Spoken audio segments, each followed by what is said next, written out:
ஜனநாயகம் தொடர்பான சென்சார் வழக்கு உச்சநீதிமன்றத்தில் ஜனவரி 15ஆம் தேதி அவசர வழக்காக விசாரணை செய்ய உள்ளனர்.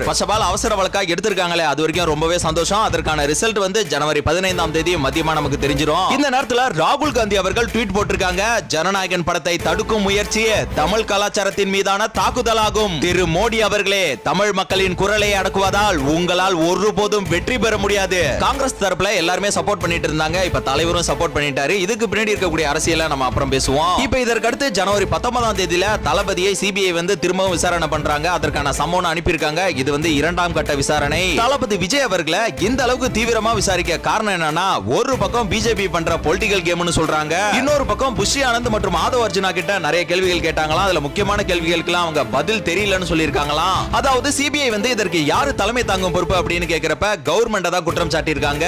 சோ இந்த அடிப்படையில தான் தளபதி விஜய் அவர்களிடம் தீவிர விசாரணையை மேற்கொள்கிறார்கள் சிபிஐ தரப்பினர். இந்த